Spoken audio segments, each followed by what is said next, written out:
శ్వేత గారు, first of all శ్వేత అంటే మాకైతే తెలుసు. ప్రేక్షకులకి మీ గురించి పరిచయం అవసరం. ఫస్ట్ మీ గురించి మా ప్రేక్షకులకు చెప్పండి ప్లీజ్. ఓకే అండి. నా పేరు శ్వేత. నేను ఇక్కడే హైదరాబాద్ ఉప్పల్ ఏరియాలో ఉంటానండి. నా క్వాలిఫికేషన్స్ వచ్చేసి నేను బీఎడ్‌లో మ్యాథమెటిక్స్ చేశాను. మాస్టర్‌లో సోషల్ వర్క్ చేశాను. ఓకే. అయితే శ్వేత గారు, మీరు ఆల్రెడీ చదువుకున్నారు. హౌస్ వైఫ్‌గా ఉన్నారు. ఈ ఏఐ ఎంటర్‌ప్రెన్యూర్‌గా ఎలా మారారు? ఫస్ట్ ఎక్కడ విన్నారు మీరు ఏఐ? అంటే నేను యూట్యూబ్‌లో ఒకరోజు స్క్రోల్ చేస్తున్నానండి. అంటే నాకు చిన్న బేబీ ఉండడం వల్ల నేను ఏదైనా వర్క్ చేసుకుందామంటే నాకు అసలు వీలు పడట్లేదు. సో, ఏదైనా ఇన్‌కమ్ జనరేట్ చేసుకుందాం. ఇంత చదువుకున్నావు, నువ్వు ఇంట్లోనే ఉంటున్నావు, ఏం చేయట్లేదు అని చాలామంది నన్ను క్వెషన్ చేశారు. సో, బేబీ గురించి ఎవరు ఆలోచించట్లేదు. తనకు బేబీ ఉంది కదా! మరి ఎలా చేసుకుంటది రైట్. బయటికెళ్ళి అని ఆలోచించట్లేరు ఎవ్వరు. హ్మ్. నువ్వేంటి ఇంకా మాస్టర్స్ చేసావు, బీఎడ్ అన్నావు, ఏదేదో చేసినావు, ఈ క్వాలిఫికేషన్స్ అన్నీ ఉత్తిగా సర్టిఫికేట్స్ చూసుకొని అల్మార్‌లో దాచుకోవడానికేనా అని క్వెషన్ చేశారు నన్ను కొందరు. ఓకే. చేస్తే నేను ఇలా కాదు, ఇంకా ఏదో ఒకటి చేద్దాము. ఇవి యూట్యూబ్‌లో చాలా స్క్రోల్ అవుతుంటాయి కదా! మనం చూస్తూ ఉంటే వర్క్ ఫ్రమ్ హోమ్ అని. అలా చూస్తూ ఉంటే ఒకరోజు ఒక మేడం ఇంటర్వ్యూ చూసానండి. హుహు. ఏఐ గురించి. నేను ఇంటరే చదివాను. ఇంటర్‌తోని ఇలా సంపాదిస్తున్నాను, అలా సంపాదిస్తున్నానంటే అసలు నిజమో కాదో అనుకున్నాను ఫస్ట్‌లో. కానీ కొంచెం ఎంక్వైరీ చేశాను. ఇంకా మనకు కొంత నాలెడ్జ్ ఉంది కాబట్టి నేను గూగుల్‌లో సెర్చ్ చేశాను. ఆ అకాడమీ గురించి తెలుసుకున్నాను. ఫీ పే చేసి రిజిస్ట్రేషన్ చేసుకున్నాను. వెంటనే జాయిన్ అయిపోయాను నేను. ఓకే. అయితే ప్రేక్షకులకి ఒక విషయం చెప్పాలి. అంటే మీరు ఏ మేడం ఇంటర్వ్యూ చూసి ఇన్‌స్పైర్ అయ్యారో, ఆ మేడం ఇక్కడే ఇంటర్వ్యూ తీసుకున్నారు. నేనే ఇంటర్వ్యూ ఓహ్! తీసుకున్నాననమాట. So nice. So, okay. So, అది ఇంతమంది మేము ఆ ఇంటర్వ్యూ తీసుకుంది కూడా అందరికి ఇన్‌స్పైర్ చేయాలనే. సో, మీరే ఓకే. దానికి ఉదాహరణ అని చెప్పొచ్చు. యెస్. సో, ఏఐ ప్రయాణము ఇంకా మీరు చెప్పినట్లు ఇలా సాగింది గదా! సో, ఎన్ని రోజులు నేర్చుకున్నారు? 21 days. Continuously 21 days. Every Sunday special sessions పెడతారు సార్ మాకు. ఓకే. 21 డేస్‌లో మీరు ఎన్ని టూల్స్ నేర్చుకున్నారు? ఆల్మోస్ట్ ఒక 50-70 టూల్స్ వరకి మాకు సార్ అన్నీ చెప్పారండి, మా హుహు. గురువుగారు. ఇంకా ఎవ్రీ సండే సెషన్స్‌లో ఇంకా ఎక్స్‌ట్రా అంటే కొత్తగా అప్డేట్ అవుతుంటాయి గదా! రైట్. సో, హ్మ్. అప్డేటెడ్ టూల్స్ అన్నీ ఎప్పుడు అప్డేట్ అయినయి అప్పుడు మాకు చెప్తూనే ఉంటారు సార్. ఓకే. మాకు యాప్‌లో గూడా పోస్ట్ చేస్తా ఉంటారు. ఈ టూల్ ఇలా అప్డేట్ అయింది. ఇది ఇలా నేర్చుకోండి, అలా నేర్చుకోండి అని యాప్‌లో గూడా పోస్ట్ చేస్తా ఉంటారు మాకు. ఓకే. ఏఐ టూల్స్ ఇన్నున్నాయి కదా! అంటే మీకు స్టార్టింగ్‌లో ఏమైనా కన్‌ఫ్యూజన్ అయిందా? అరే! ఎలా చేయాలి దీన్ని? నా దగ్గర ల్యాప్‌టాప్ లేదు అనేసి మీకేమన్నా టెన్షనొచ్చిందా? అసలు యాక్చువల్‌గా ఏఐలో టూల్స్ అనేటివి ఉంటాయని గూడా నాకు తెలీదు. ఇందులో హుహు. జాయిన్ అయ్యే వరకి. ఓకే. అవేదో యాప్స్, ఈ ఏఐ అంటే ఇంకేంటో అనుకున్నాను. ఈ ఆర్టిఫిషియల్ ఇంటెలిజెన్స్ ఇదొక టెక్నాలజీ అని అందులో జాయిన్ అయ్యి మా గురువుగారు చెప్పే వరకి గూడా హ్మ్. నాకు ఏఐ మీద ఏ మాత్రం అవగాహన లేదు. ఇంత చదువుకున్నాను. కానీ ఏఐ అంటే ఒక భయం ఉండేది. ఏంటంటే ఏదో వాటితోని ఫోటోస్ మార్ఫింగ్ చేసి సంథింగ్ ఏదో చేస్తా ఉంటారు గదా! ఏదో ఇంకా బ్యాంక్స్‌లో అమౌంట్ అలా పోతూ ఉంటాయి గదా! అని వాటి జోలికి నేను ఎళ్ళకపోయేదాన్నసలు. ఓకే. ఆ! కానీ ఆ మేడం ఇంటర్వ్యూ చూసిన తర్వాత, హ్మ్. సరే చేద్దాం మనం గూడా ఏదో ఒకటి, ఇంత చదువుకొని ఖాళీ ఉండడం ఎందుకు? అయినా చదువుకు దానికి సంబంధమే లేదంటున్నారు గదా! ట్రై చేద్దామని చేశాను. చాట్ జీపీటీ అంటే గూడా నాకు తెలీదు. ఓకే. ఈ రోజుల్లో చిన్న పిల్లలకి కూడా తెలుస్తుంది. నాకు తెలీదు చాట్ జీపీటీ అంటే. నిజంగా హ్యాట్స్ ఆఫ్ అండి. ఎందుకంటే తెలీదు చ ఆ! నాకసలు. చాట్ జీపీటీ అంటే తెలియకుండానే మీరు ఏఐ రంగంలోకి వచ్చి పైగా ఎర్నింగ్ కూడా చేస్తున్నారు ఇంట్లోంచే. సో, మీ కాన్ఫిడెన్స్ బిల్డ్ అయింది కదా ఇప్పుడు? చాలా. ఓకే. చాలా గ్రేట్. అండి. సో, మిమ్మల్ని చూసి అంటే మీ చుట్టుపక్కల మీ ఫ్రెండ్స్ కానీ, మీ బంధువుల్లో గానీ, అంటే తను ఇంట్లోనే ఉండి చిన్న పిల్లను పెంచుకుంటూ గూడా ఎర్నింగ్ చేస్తుంది అనేసి ఎవరైనా ఇన్‌స్పైర్ అయ్యారా? ఏమన్నా మీకు ఆ! ప్రశంసలొచ్చాయా? అడుగుతున్నారు గూడా. ఏంటి ఓకే. ఇలా స్టేటస్‌లు పెడుతున్నావేంటి? ఏదో అన్నీ ఇలా అవార్డ్ గూడా తీసుకున్నాను రీసెంట్‌గా నేను. ఓకే. అకాడమీ తరపున సార్ అవార్డ్ గూడా ఇచ్చారు. అంటే మాకొక 25,000 ప్లస్ ఎర్న్ చేసిన వాళ్ళందరికీ ఆహా! ఇన్‌స్పైరింగ్‌గా ఉండాలి. మమ్మల్ని చూసి ఇంకా రిమైనింగ్ వాళ్ళు గూడా ఎర్న్ చేసుకుంటారు అని ఓహ్! ఉద్దేశ్యంతో సార్ అవార్డ్స్ గూడా ఇచ్చారు మాకు. ఆఫ్‌లైన్ కండక్ట్ చేసి. సో, హుహు. దాన్ని చూసి అడిగారు నన్ను. అంటే సో అండ్ సో ఇలా అని చెప్పాను. అంటే ఇంక నా ఇన్‌స్టాలో చూసి గూడా ఆంధ్ర నుంచి ఒక మేడం కాల్ చేసి నిన్ననే తను రిజిస్టర్ చేసుకున్నారు. ఓహ్! Sir great. దాంట్లో.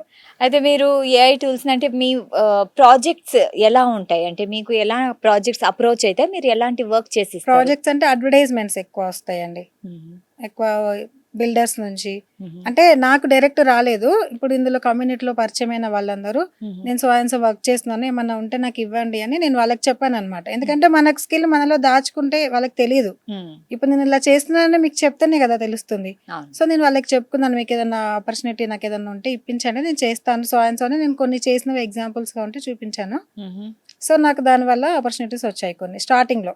ఓకే. ఫస్ట్ ఏమొచ్చింది ప్రాజెక్ట్ అంటే మీకు? పోస్టర్సే. ఎక్కువ పోస్టర్. థంబ్‌నెయిల్స్, పోస్టర్స్ వచ్చాయన్నమాట. మా ఆ! ఫ్రెండ్ ఒకరిది వెబ్సైట్ న్యూస్ వెబ్సైట్ లా ఉండే. తను నాకు పోస్టర్స్ కావాలిరా అంటే తనకు చేసి ఇచ్చాను. ఓకే. సో ఫస్ట్ ఎర్నింగ్ ఎంత వచ్చింది మీకు? అంటే స్టార్టింగ్ కొన్ని ఆర్ఐపి వీడియోస్ చేశాను. ఇట్లా ట్రిబ్యూట్ వీడియోస్ అంటారు కదా, అవి అన్ని కలిపి ఒక 10K వరకు వచ్చింది స్టార్టింగ్ లో. అప్పుడు కొన్ని అంటే చిన్న అమౌంట్ పెద్ద అమౌంట్ అని చూడలేదు. ఫస్ట్ ఎర్నింగ్ స్టార్ట్ చేయాలి. కరెక్ట్. అది చిన్నదా పెద్దదా పక్కన పెడితే ఎర్నింగ్ సంపాదిస్తే ఆ గౌరవం వేరే ఉంటది. ఎగ్జాక్ట్లీ చాలా బాగా చెప్పారు. అది 5,000 10,000 అని కాదు, మనం ఏదో ఒక వర్క్ చేస్తున్నాం, మనం జెన్యున్ గా సంపాదిస్తున్నామా లేదా. కరెక్ట్. ఎగ్జాక్ట్లీ. అది మాత్రం నేను చేశానండి. స్టార్టింగ్ లో ఒక 10K వరకు అలా వచ్చాయి. అయితే శ్వేత గారు, ఇప్పుడు మీరు ఎర్నింగ్ స్టార్ట్ చేశారు. సాధారణంగా అయితే ఒక హౌస్ వైఫ్, పిల్లలు, ఇంటి బాధ్యత అన్నీ ఉంటాయి, పనులన్నీ ఉంటాయి. అయినా కూడా మీరు ముందుకొచ్చి ఏఐ నేర్చుకొని ఇన్కమ్ స్టార్ట్ చేశారు. ఫస్ట్ ఇన్కమ్ వచ్చాక మీకు ఆ క్షణం ఎలా అనిపించింది? చాలా హ్యాపీ అనిపించిందండి. నేను వాటితో కొన్ని టూల్స్ కొనుక్కున్నాను. ఓకే. మళ్ళీ ఎందుకంటే మనకు టూల్స్ కొనుక్కోవడానికి కూడా కొంచెం అన్ని ఇన్వెస్ట్ చేయాలి అంటే మనం ఇప్పుడు ఇంట్లో అన్ని అడగలేం కదా. సో కొన్ని చెప్పకుండా కూడా చేశాను నేను వాళ్ళకి. ఓకే. అంటే మీ ఇంట్లో ఏమన్నారు? సరే అంటే వాళ్ళకి అన్నారు, అంటే నువ్వు ఏదైనా జాబ్ ఇంత చదువుకున్నావు కదా, జాబ్ చేసుకోవచ్చు కదా, నీకు నాలెడ్జ్ ఉంది, నువ్వు ఒకప్పుడు సివిల్స్ లెవెల్లో ప్రిపేర్ అయ్యావు కదా. ఆ ప్రిపరేషన్ కూడా అయ్యాను, నేను సివిల్స్ కి కూడా ప్రిపేర్ అయ్యాను. కానీ ఏంటంటే ఇంకా మనకి కొంచెం రాలేదు మార్క్స్ అనేది. ఓకే. అలా సివిల్స్ కి కూడా ప్రిపేర్ అయ్యావు, గ్రూప్స్ కి ప్రిపేర్ అయ్యావు, ఎందుకు మళ్ళీ బ్యాక్ స్టెప్ అంటే ఇప్పుడు ఉన్న కాంపిటీషన్ కి మనము నెగ్గాలంటే కొంచెం కష్టం అనిపించింది నాకు. పిల్లల్ని చూసుకుంటూ ఇంటి రెస్పాన్సిబిలిటీ ఇంకా. అండ్ ఆల్సో ఇప్పుడు మీరు ఏమో ఇన్ని సర్టిఫికేట్స్ సంపాదించారు, ఎడ్యుకేషనల్ బ్యాక్గ్రౌండ్ చాలా ఉంది అండ్ సివిల్స్ కి కూడా మీరు ప్రిపేర్ అవుతున్నారు. కానీ ఇది కంప్లీట్లీ డిఫరెంట్ కదా ఏఐ అనేది. సో ఆ చదువుకి ఇప్పుడు మీరు ఎర్న్ చేసిన దానికి ఏమైనా సంబంధం ఉందా? అస్సలు లేదండి. అవునా? అస్సలు ఏ మాత్రం లేదు.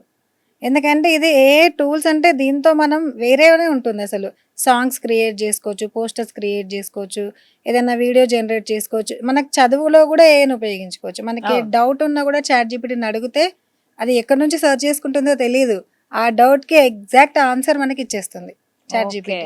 అంటే ChatGPT ఉంది కానీ దాన్ని ఎలా యూస్ చేసుకోవాలో నేర్చుకోవడమే ఏఐ నైపుణ్యం అంటారు, రైట్? ChatGPT అంటే అందరికి తెలిసే ఉంటది, కానీ దాన్ని ఎలా యూజ్ చేసుకోవాలో కూడా తెలియాలి కదా. ఇప్పుడు ఒక వస్తువు ఉంటుంది, మొబైల్ ఉంది, మొబైల్ కొనుక్కోగానే సరిపోదు కదా, దాన్ని యూజ్ చేయడం కూడా తెలియాలి. ఎగ్జాక్ట్. సో ఏ టూల్స్ కూడా అంతే, టూల్స్ ఇన్ని ఉన్నాయి అన్ని ఉన్నాయి, కానీ దాంట్లో ఏది ఎలా యూజ్ చేయాలో పర్ఫెక్ట్ గా ప్రాంప్టింగ్ ఎలా ఇవ్వాలి అనేది తెలిస్తేనే మనం దాన్ని పర్ఫెక్ట్ గా అవుట్పుట్ అనేది వస్తుంది మనకి. సో కొంతమంది హౌస్ వైఫ్స్ ఉంటారు, వాళ్ళకి మోస్ట్లీ చాలా మందికి ఇంగ్లీష్ రాదనుకోండి. సో ఇంగ్లీష్ రాకున్నా కూడా ఏఐ నేర్చుకొని మనం సంపాదించవచ్చా? ఈజీగా. అసలు ఇంగ్లీష్ కి దానికి సంబంధమే లేదు, మనకి మొత్తం తెలుగులోనే రిప్లేస్ కూడా ఇస్తుంది. ఓకే. తెలుగే కాకుండా వేరే ఏ లాంగ్వేజెస్ లో చాలా ఒక 40+ లాంగ్వేజెస్ లో వస్తుంది మనకి. అయితే ఇప్పుడు ఏఐతో సంపాదించాలి అనుకునే వాళ్ళకి ఎలాంటి ఎక్విప్మెంట్ అంటే ఏం కావాలి? అంటే పెద్ద పెద్ద ల్యాప్టాప్లు కావాలా? ఏం కావాలి? లేదండి, మొబైల్. నేనైతే ఒక్క మొబైలే యూజ్ చేశాను ఇంతవరకు. ఓకే. మీ మొబైల్తోనే? మొబైల్తోనే. ఓకే.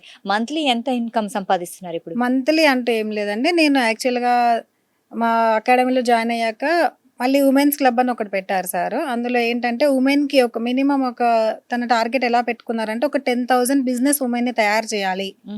ఉమెన్ అయితే బయటికి వెళ్ళి చేయట్లేరు కదా, ఇంట్లో ఉండి ఏదైనా చేసుకోవాలి అన్నట్టుగా సార్ టార్గెట్ పెడితే మేము ఒక 400 మెంబర్స్ అందులో ఉన్న వాళ్ళమే మళ్ళీ ఉమెన్ బ్యాచ్ లో జాయిన్ అయ్యాం. ఓకే.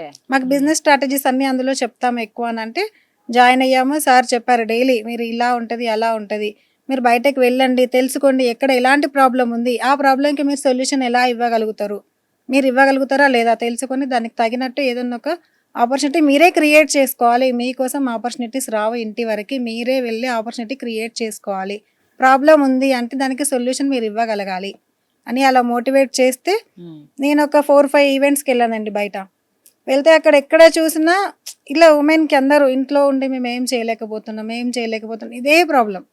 సో అట్లా సార్ చెప్పిన దాంతో నేను కూడా బేసిక్గా ఏ స్కిల్స్ నేర్పిద్దామని, ఇంకా వేరే ఇంకేమైనా స్కిల్స్ నేర్పిద్దాం లేడీస్కి ఇంకా జెంట్స్కి అయినా కూడా సరే నేర్పిద్దాము అన్నట్టుగా అనుకొని స్టార్ట్ చేశాను ఒక అకాడమీ రీసెంట్గానే. అది గవర్నమెంట్ రిజిస్ట్రేషన్ కూడా చేయించుకున్నాను నేను. ఎందుకంటే మనం లీగల్గా వెళ్తే వచ్చే వాళ్ళకి కూడా బాగుంటుంది, ఒక పార్టిసిపేషన్ సర్టిఫికేట్ అనేది ఇస్తే వాళ్ళకి కూడా సాటిస్ఫాక్షన్ ఉంటుంది.